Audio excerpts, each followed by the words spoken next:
Bom, então vamos continuar com as anemias, né? A gente já falou das micro e das macrocíticas, está faltando as normocíticas, ok? Então eu só quero que vocês lembrem dos vídeos passados em que a principal causa de anemia microcítica basicamente são quatro, não é? Por falta real do ferro, que a gente vai chamar de anemia ferropriva, por falta funcional do ferro, que a gente chama de anemia da doença inflamatória crônica, pode ser por um problema na globina, né? Que a gente vai ter as talassemias, e pode ser por uma falta da protoporfirina 9, que a gente vai ter anemia sideroblástica. Ok? São quatro causas de microcíticas principais. As macrocíticas, as principais são aquelas que causam megaloblastose, certo? As anemias megaloblásticas são causadas principalmente pela deficiência de folato e deficiência de B12, ok? E algumas drogas também podem causar. Então, tirando essas que eu falei agora, todas as outras que eu falei podem causar anemia normocítica, certo? Então, por exemplo, uma doença inflamatória crônica, no começo pode dar normocítica, mas a gente sabe que evolui para microcítica, tá certo? Mas todas as outras podem causar anemia normocítica, hipotireoidismo, aplasia medular, síndrome mielodisplásica, né? Anemia hemolítica, tá certo? E esse vai ser o principal foco do vídeo de hoje. A gente vai falar sobre a anemia hemolítica.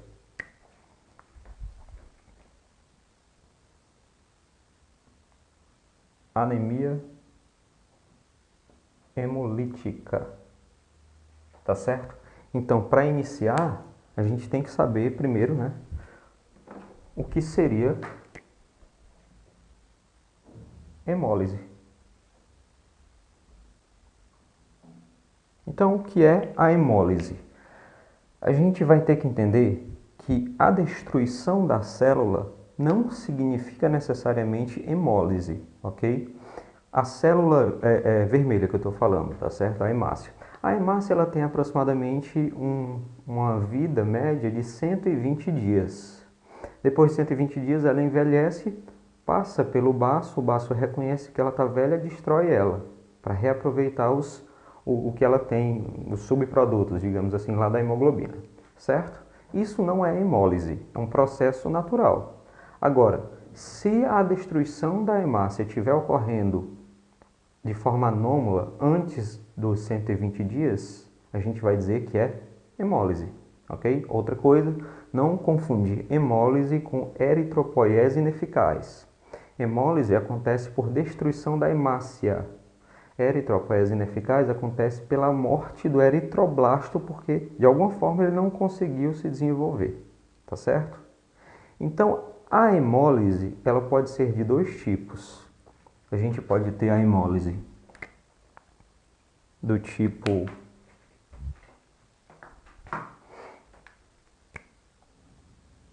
intravascular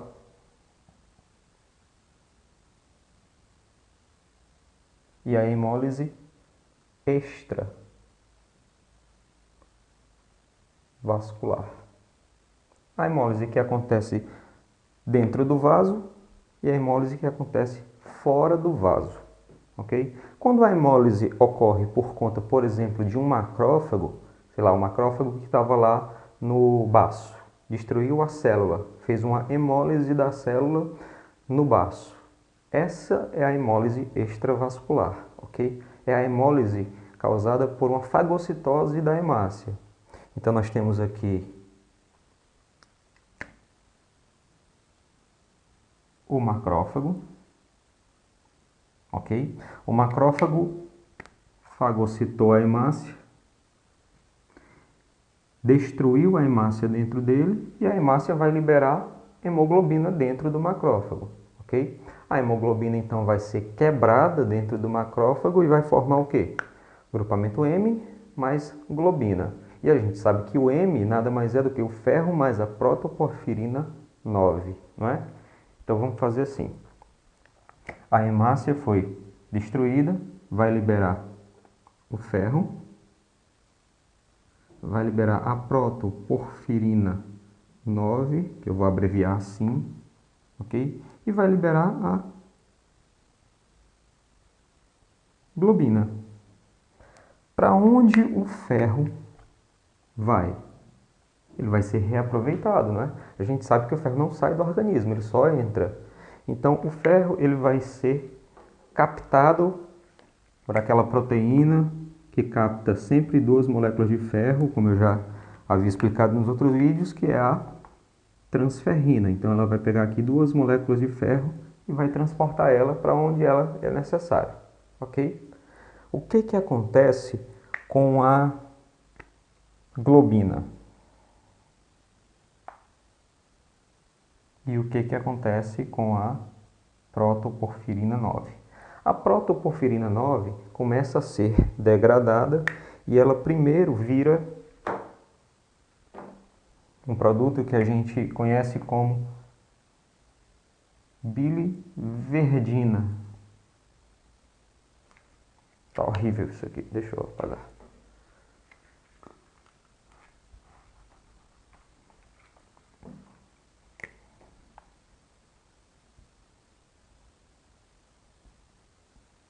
A biliverdina, ok? A biliverdina, posteriormente, vai se transformar em bilirrubina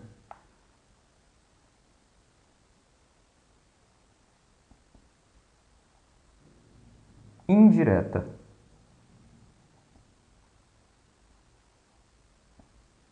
Tá certo? A bilirrubina indireta, como a gente já sabe, vai para o fígado. O fígado vai fazer a conjugação, transforma em bilirrubina direta. Essa bilirrubina direta vai pelo sistema digestório, vira estercobilina e sai nas fezes, e vai pelo sistema urinário, vira urinobilinogênio, né? E acaba saindo na urina. Ok? Muito bem. E a globina, qual é o destino da globina? Ela vai ser captada. A gente pode dizer que ela tem 2 destinos. Como a globina é o componente proteico da hemoglobina, ela pode ser simplesmente destruída no próprio macrófago e virar aminoácido, ok? Ou então ela pode ser captada por uma proteína chamada aptoglobina,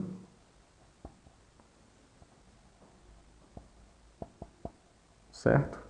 Para posteriormente se transformar de novo em aminoácidos, ok? Isso tudo vai acontecer fora do vaso, ou seja, é uma hemólise, a destruição da hemácia extravascular, certo? O problema é que às vezes acontece também uma hemólise dentro do vaso, uma hemólise intravascular. Então a gente tem aqui o vaso.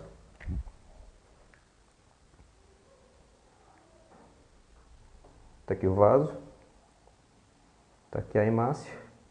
A hemácia sofre uma lise, uma quebra, ok? E se ela se quebrou aqui dentro do vaso, não vai ter esse processo de degradação da hemoglobina e separação dos seus componentes, não. Simplesmente vai ter hemoglobina no vaso, ok? Qual é a consequência disso? Se eu tenho hemoglobina no vaso, ela vai acabar saindo na minha urina. E eu vou ter uma hemoglobinúria. O que mais que eu posso ter? Ferritina, né? E aí vai sair na urina na forma de hemosiderinúria, como a gente também já tinha falado. Ok? Geralmente, a hemólise extravascular ela acontece por uma doença sistêmica, tá certo? Ou então por algum componente que esteja dentro do vaso, obstruindo o vaso, e aí a hemácia vai e passa por esse local, sei lá, vamos supor que tenha um trombo aqui, ó. A hemácia passa por aqui, né?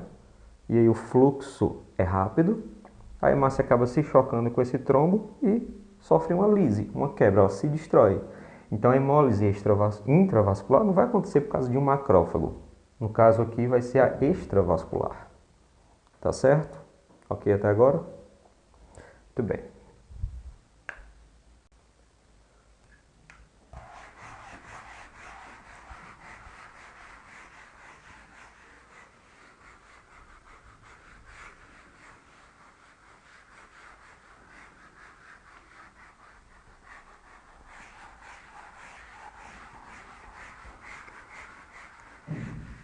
Bom, agora que a gente falou os tipos de hemólise, né? Como é que a gente vai diferenciar laboratorialmente hemólise de eritropoese ineficaz, que a gente falou nos outros vídeos? Simples. Na hemólise, do mesmo jeito que na eritropoese ineficaz, vai aumentar a DHL, né? Vai aumentar a bilirrubina indireta, vai diminuir a aptoglobina, porém, na hemólise acontece o aumento dos reticulócitos, tá certo? Na eritropoese ineficaz isso não vai acontecer. Tranquilo? Tudo bem. A gente falou dos tipos de hemólise. Agora, quais são os tipos de anemia hemolítica que a gente pode ter, né? Então vamos lá. A anemia hemolítica, eu não sei porque que eu apaguei, vou escrever de novo. Ela pode ser congênita. Você pode nascer com anemia hemolítica ou ela pode ser adquirida. Por algum motivo, vai acontecer hemólise no seu organismo sem que necessariamente você tenha nascido com um problema que cause hemólise. Ok? Então vamos lá. Quais são os tipos de anemia hemolítica congênita que eu tenho? Então eu posso ter, por exemplo, um defeito enzimático.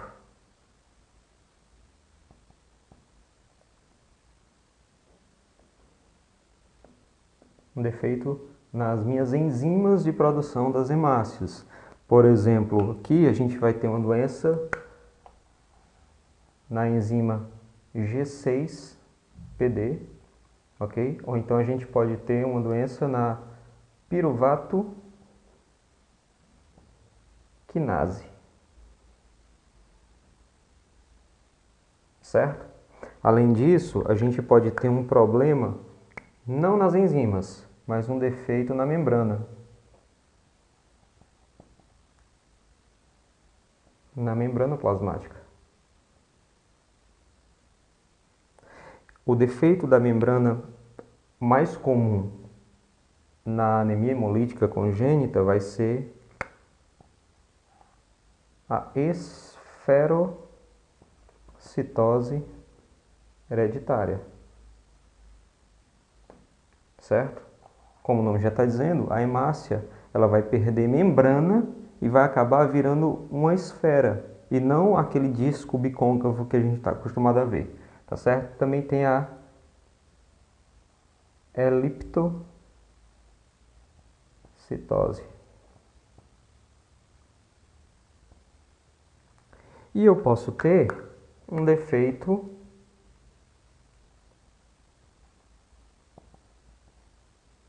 na hemoglobina. Tá certo? A gente já até falou um pouco sobre isso. A hemoglobina, ela pode ter um defeito quantitativo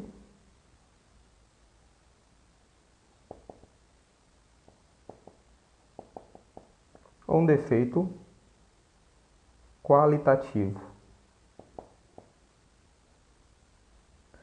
O defeito quantitativo, a gente até já falou, né?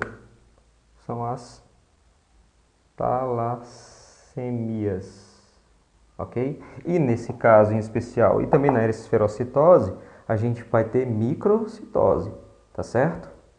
No caso da esferocitose, a gente não vai ter hipocromia, vai ter uma hipercromia, ok? Enfim, e o qualitativo vai ser a anemia falciforme, que a gente ainda vai falar. Tá certo? Muito bem. Quais são as anemias hemolíticas que eu posso adquirir? Bom, a principal delas, né, são as anemias hemolíticas induzidas por anticorpos, tá certo?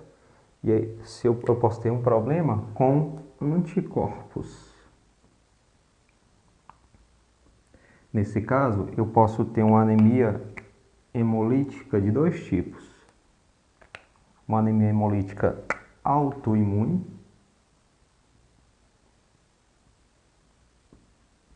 anemia hemolítica aloimune, tá certo? A anemia hemolítica autoimune é por algum motivo eu comecei a produzir anticorpos contra minhas hemácias, certo? A anemia hemolítica aloimune é quando eu recebo anticorpos contra minhas hemácias de alguém, tá certo? Eu posso receber por uma transfusão ou então a mãe pode passar por feto na placenta, tá certo? E aí vai causar o quê? Vai causar aquela famosa eritroblastose fetal, tá bom? A gente pode ter também uma anemia adquirida por conta de uma fragmentação mecânica, ou seja, a hemácia de alguma forma esbarra em alguma estrutura no vaso, certo? Então vai acontecer uma hemólise intravascular e acaba se rompendo. A gente vai chamar de fragmentação mecânica.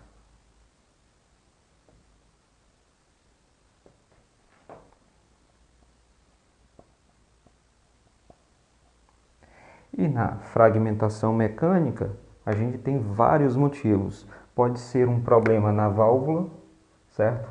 Então pode ser um problema valvar, onde eu tenho uma válvula cardíaca mal posicionada ou então velha e as hemácias acabam sendo destruídas lá nas válvulas. E pode acontecer também por uma série de outras doenças que a maioria são siglas, ok? Então, por exemplo, você pode ter uma coagulação intravascular disseminada, você pode ter uma púrpura trombocitopênica trombótica, que a gente ainda vai falar nesses próximos vídeos. Você pode ter uma síndrome hemolítica urêmica, tá certo? Pode ser por culpa de uma hipertensão arterial sistêmica, certo? Entre outros motivos. Então a gente tem as adquiridas induzidas por anticorpos, por conta de fragmentação mecânica, e eu acho que vou ter que apagar. Não, acho que dá para colocar aqui. Pode ser por anormalidades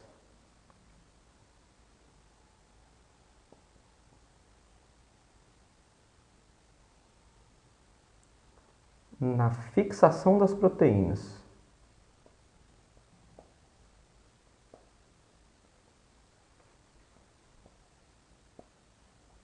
Então preste atenção.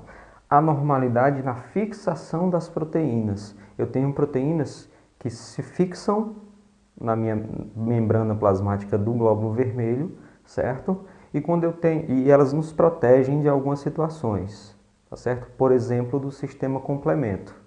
Ela meio que sinaliza que a hemácia não pode ser destruída lá intravascular, né, pelo complemento.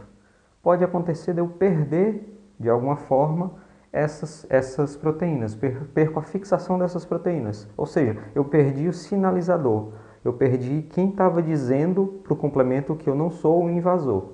O complemento passa a olhar a hemácia como um organismo estranho e pode acabar destruindo a hemácia e vai causar o que a gente chama de hemoglobinúria paroxística noturna. Tá certo? Vamos continuar.